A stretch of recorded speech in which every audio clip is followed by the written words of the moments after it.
22-nji bölek hormatly Molla Ahmed Ahun Gurbanpur tagsirin hadis-i zarirul basardan nidai gaýypny isbat etjek bolan istinbat-ı şahsi we istidlal-ı şahsi eden sowtisynyň jawabiyesi. Mufti Nadirlajan sen fıkhi gören bolsaň, bir muwaffakyzady okan bolsaň, salatul hajat diýen bir namaz bar şu fıkhın içinde. Şol Merakil Felah Şerh-i Nurul İlah'ın 218-nji sepetinde şol hajat namazynyň duasy inha olala la ilahe illallahul halimul kerim subhanallahi rabbil arşil azim ta ahirine çaba şoň ýerden we min duaihi Allahümme inni es'aluka ve eteveccehu ileyke bi nebiyyike Muhammedin nebiyyir rahme يا محمد إني توجهت بك إلى ربك في حاجتي هذه لتقضى لي اللهم فشفعه في يدي إنها عيدية شو صلاة حاجتة إنها شو حديث خد أذني يا محمد ديبشني getirýä. Ya ýene de Halebi Kebir'de Şerh-i Muniyetil Musalli'de onun 432-nji sepetinde o da şonu getirýä. An Osman bin Hanif dip şu hadisi Zarirul Basar getirip Allahümme inni es'aluka ve eteveccehu ileyke bi nebiyyike Muhammedin nebiyyir rahme sallallahu aleyhi ve sellem ya Muhammedu inni eteveccehu bike ila Rabbi fi haceti hadihi lituqla li Allahümme feşeffi'hu fiyya. Yine şurada Halebi Kebir'de o da namaz barasında yine ulamaların kımmetinde bab ya haşiye tahtavi'de Merakil Felah'ın haşiyesinde ve lehu eyle hadis-i zarir turukun kesira kâle Tabarani ba'de zikre turukihi vel hadis sahih şu hadisi sahih deyip de aydiye. Hamidan ve musalliyan hormatly Molla Ahmed Ahun Gurbanpur tagsir. Bul hadis-i zarirul basardan sen hadisin içinde ya Muhammedu gelip dur deyip mundan nidai gaýypny isbat etjek bolup şahsi istinbat etýärsiň. Wa halanki şol hadis zarirul basardan Hazrat İmam Azam Ebu Hanife rahimahullah nidai gaýypny istinbat etmendir. Sen bolsa ya harpunyda Muhammedu munada diýip şahsi istidlal edip nidai gaýypny isbat etjek bolup milletin gözüne toprak urýarsyň. Aziz musulman doganlar, ahunda adamız hadis zarirul basarda gelen ya Muhammedudan istinbat şahsi edip şöyle düşünce berýär ki bir adam gaýypny çağırsa, meselen ya Şeyh Abdülkadir Jilani dadymayet veya Şeyh Bahauddin dadymayet veya Şeyh Surajiddin dadymayet diýip aýtsa, çağırsa veya Şeyh pulan maňa ogul ber veya gyz ber diýip aýtsa, jaiz diýip aýtýar. Wa halanki umum faqih hazretler ve muftiyane kiramlar hadis zarirul basardan tawassul ve vesilanyň jaizligine delil alýarlar. Ve Tirmizi şerifde İmam Tirmizi rahimahullah'ın rivayet eden hadisinde ya Muhammedu cümle yoktur. Ol yüzden tawassul ve vesile hakda gelenligi açyk we wazyhdyr.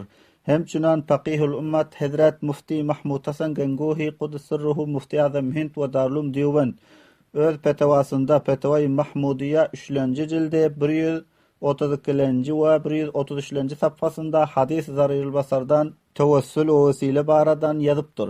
Eger qaýsy bir adam Allah Taaladan begaýr vesile dua dilese bul hem durustdyr. Eger qaýsy bir adam Hak Taaladan şekli dua etse ki ya Allah meniň falan hajatym Hazrat Muhammed sallallahu aleyhi ve sellemiň tufaýly bilen purra etdiyse bul hem durustdyr. Onu şirk diýmek galatdyr. Şekil hud Rasulullah sallallahu aleyhi ve sellemiň özi talim berdi. An Osman ibn Hanif enne rajulan zariral basari eten nebiyye sallallahu aleyhi ve sellem faqala ud'ullaha en yu'afiyani qala in shi'ta da'awtu ve in shi'ta sabarta fa huwa khayrun laka qala fad'uhu qala fa amarahu an yatawadda fa yuhsina wudu'ahu wa yad'u bi hadha ad-du'a Allahumma inni as'aluka wa atawajjahu ilayka bi nabiyyika Muhammadin nabiyyir rahmati inni wajjahtu bika ila rabbi fi hajati hadhihi lituqdi li Allahumma fashaffi'hu fiyya. Tirmizi şerif 2-nji jilde 197-nji sapga. Fakat wallahu subhanahu wa ta'ala a'lam. Harrarahul abdu Mahmud Qufiralah Darulum Diýwand. Fetawai Mahmudiya 3-nji jilde 133-nji sapga. Mufti Mahmud Hasan Gangohi rahimahullah şol hadisde terjime hem edipdir ki Hazrat Osman bin Hanif'ten rivayetdir ki bir kör adam Hazrat Nebi Kerim sallallahu aleyhi ve sellem'in hizmetine hazır boldy we arz etdi ki Allah Taala'dan dua edin ki Allah Taala maňa afiyet bersin diýip. Ol Hazrat sallallahu aleyhi ve sellem irşad etdi. Eger sen hallasaň dua ederin, eger hallasaň sabr et, o şol seň üçin ýagşydyr. Şol kör adam arz etdi, dua edin diýip. Rawi hadis aýtýar, ol Hazrat sallallahu aleyhi ve sellem oňa täret etmeklige hukmetdi. Ýagşy täret etse we dua etse şol dua bilen: "Ey Allah, men senden sowal etýär, ödülýär we saňa tarap nebi rahmetiň wastasy bilen bakýar. Men ony öz Hudaýyma tarap mütewejjih etýär. Şol zaruratymda täki meniň şol zaruratym mükemmel et. Ey Allah, bes Muhammed sallallahu aleyhi ve sellemin şefaatini men hakda kabul et." Yine hem hadis-i Zarirul Basaryň duasında Allahümme bilen nakıldır. Yani ey bar Hudaýa Peygamber aleyhissalamyň tufaýly bilen meniň gözüme şifa ber diýip nakıldır. Hormatly ahundada muňa tawassul we vesile diýip aýdylýar. Nene daýgaýyp, ey Muhammed sen meniň gözüme şifa ber diýip çağıran bolsa, onda nidaý gaýyp bolardy we istimdat diýseň hem bolardy. Hadis-i Zarirul Basaryň duasında Allahümme bilen nakıl bolmaklygy hem tawassulligine delalet etýär. Ve yine hem hadis-i Zarirul Basaryň tawassul vesile baradalygy açykdyr. Hemçinan Şeyhul İslam Mufti Muhammed Taqi Osmani hafizahullah ýazypdyr ki: "Amma qawlur rajulu fi'd-du'a Allahumma inni etawassalu ilayka bi nabiyyika sallallahu alayhi ve sellem feleysa bi hadihi'l methabati li'anna al-azhara fi ma'nahu ma qulna min at-tawassul بحب النبي صلى الله عليه وسلم فيجوز بهذا المعنى ويحرم بالمعاني الفاسدة وكل ما ذكرنا هو تحقيق لنفس المسألة أما إذا ظهر هناك فساد في عقائد العامة فجعلوا يقصدون بالتوسل المعاني المشتملة على الشرك أو ما يقاربه فالاجتناب عنه أولى ولو كان بمعنى صحيح ولا سيما إذا لم يثبت مثل هذا التوسل إلا في واقعات معدودة في عهد الصحابة وكانت معظم أدعيتهم خالية عنه ولا شك أن اتباع الأدعية المأثورة أولى وأرجى للقبول. تكمل فتح الملهم başlanjy jild 318-nji safha. Emma bir adamyň duada aýtmaklygy Allahümme inni etawassalu ileyke bi nabiyyika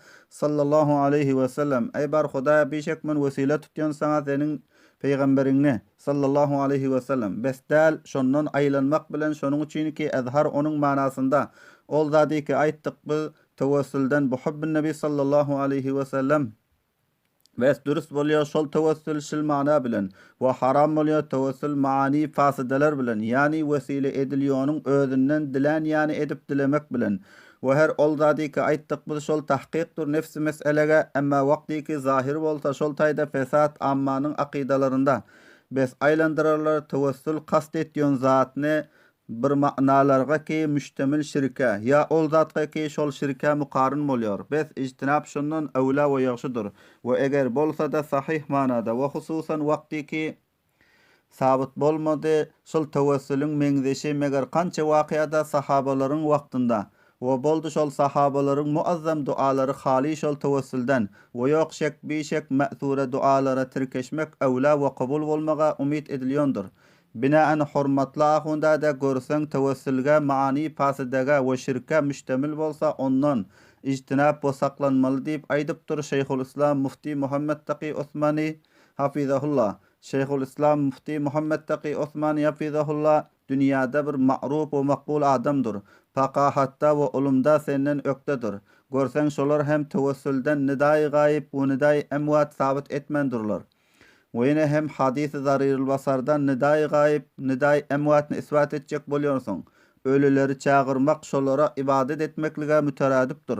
Hem çünan Şawulillah Muhaddis Dehlewi rahimahullah El-Bilagul Mubin 2-nji jildi 33-nji tapasynda ýazypdyr ki Peygamber Huda sallallahu aleyhi ve sellem aýdypdyr ki ed-du'a huwal ibadatu, dua şol ibadatdyr.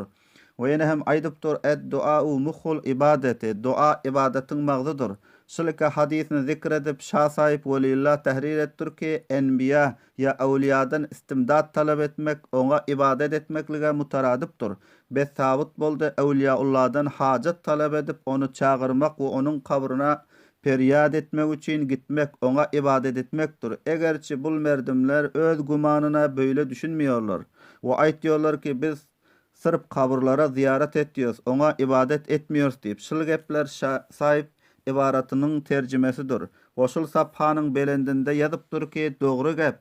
Dur gayrullahny çağırmakdan ketde dünýäde gumralyk ýokdur. We ýene hem Şah sahip Velillah Muhaddis Dehlevi yazıptır ki Emirül Müminin Hazreti Ömer radıyallahu anhu'nun hilafatında bir defa saht hoşuk sallık boldu. Hazreti Ömer radıyallahu anhu sahabaların bir kette cemaati bilen duay istisqa üçün Medine-i Münevvere gittiler. Ve server kainat sallallahu aleyhi ve sellemin ata doğanı Hazreti Abbas'ını vesile tutup dua etti. Allahümme inna kunna netevesselu bi nebiyyika ve nahnu el-an netevesselu bi ammi nebiyyika. Ey Allah, bizler senin peygamberini vesile tutup dua etiyorduk. Ve derhal vesile tutuyor senin peygamberin ağasını. Faruk Azam radıyallahu anh'un şul kavlunun sabit boldu. Ol Hazret sallallahu aleyhi ve sellem gaib ve güzeşte gaib ve güzeştani vesile tutmaklığı caiz bilmedi. Bolmasa rovşan şekilde zahirdir ki server-i kainat sallallahu aleyhi ve sellem'den Hazreti Abbas abdal delti. Nämçin aytmadık ki ey Allah, senin peygamberin vesile tutuyorduk ve derhal hem vesile tutuyoruz deyip. Bul gepler El-Belagul Mubin'in 1-nji jildiniň 14-nji we 15-nji saffasynda gelip durur. Lehada hormatly ahunda desen Şawlillah rahimehullah ýanyk mertebeli alim däl. We näme şol büzürkwarlaryň kowlunyň hilapyna gepirýarsyň ki, näme sen Şawlillah Muhaddis Dehlewi'den hem kette faqihmi?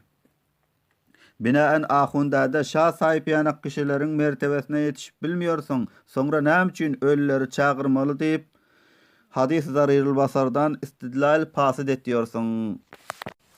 Ekabir ulama-i Diyubendini kabul ediyorum deyip aytıyorsun. Ekabir ulama-i Diyubendin kitaplarının aydıp versek kabul eden yok.